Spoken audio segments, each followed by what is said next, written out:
apologize, I neglected to introduce myself at the start of Mass. My name is John Christian. I'm the parochial vicar up at St. Andrew's in Roanoke with Father Segerblom. And so I'm happy to have the occasion to celebrate this great solemnity of Corpus Christi here with all of you, one of the great culminating feasts of our Catholic tradition.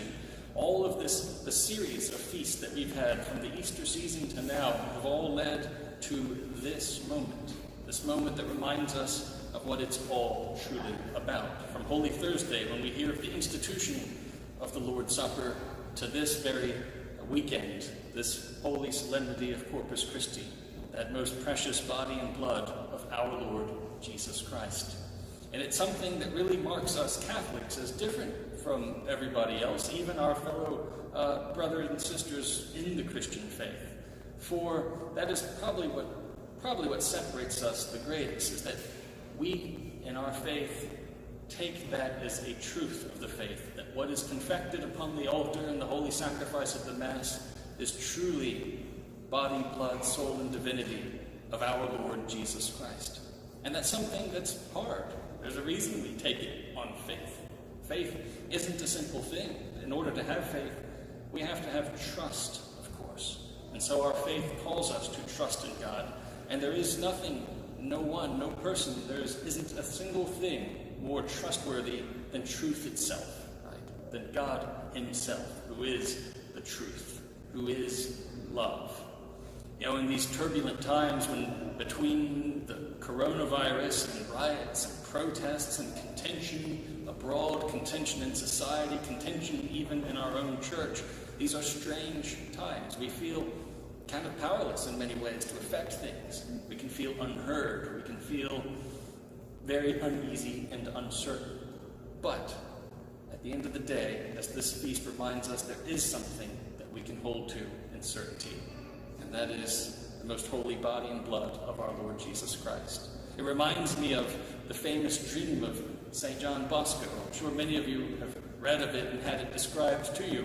He was having a dream where it was a vision, really, in his dream, and he saw the church as a great ship that was on a storm-tossed sea, surrounded by enemies, and it was just battered and battered, with broadside after broadside, beset upon by the enemy.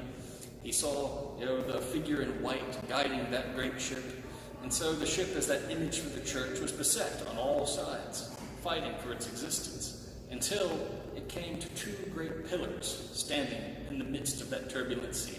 And upon one, the taller one, was an image of the Eucharist, a consecrated host at the top of that pillar. And atop the shorter pillar was, of course, the Blessed Virgin Mary. And so in John Bosco's dream, the message was pretty clear, is that if there is anything to which we can moor ourselves in times of uncertainty or times of difficulty, it is the truth of the Eucharist. It is, of course, devotion to the Blessed Mother. For the Eucharist is the surest means of our communion with God, for that is exactly what it is. Our Lord Jesus Christ, through his self-giving sacrifice on Calvary, through his very willing outpouring of his own blood upon the cross, gave us this Eucharist as a memorial of that sacrifice.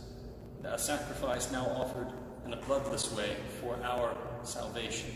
It is our food for the journey, the food for pilgrims that we heard mentioned in the sequence before the Gospel. Our food for us as wayfarers, for it nourishes our souls. And so we as Catholics hold this as the great treasure of our faith, that God himself is truly present to us in that sacrament on the altar. And we believe it for a profoundly simple reason. Jesus himself said so. He didn't hold it up at the Last Supper and say, "This is like my body," or "This bread is my body." No, he said explicitly, "This is my body." And all that Jesus speaks is, of course, true. And we take it on faith because we know that we can trust Jesus. And we know that because every time we look at a cross, that's what we're reminded of.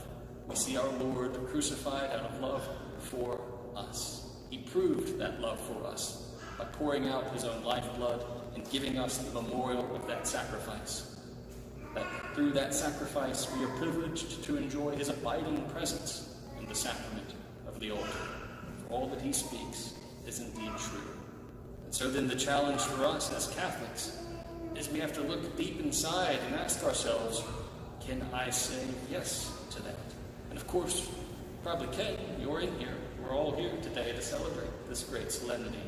But nonetheless, it's one that is good for us to revisit from time to time and ask ourselves, when I come forward for Holy Communion, do I really mean it? Am I saying yes? That's what we pray for, that's what we hope for, because we have to take it on faith. And we have to say yes to that faith, that we can be moored to that great pillar of the Eucharist. And through devotion to the Blessed Virgin Mary, we can come to the point where we can say yes, just as she did. For when God came to her to announce the Incarnation, she said yes. She accepted it in faith and trusted. And so on this day, we have those two pillars of our church to lean on. The abiding presence of Christ himself in the sacrifice of the Mass and the intercession of his Blessed Mother. And with those two pillars of mooring, they're unshakable. Everything falls into proper perspective, for that is the eternal and lasting truth of God's love for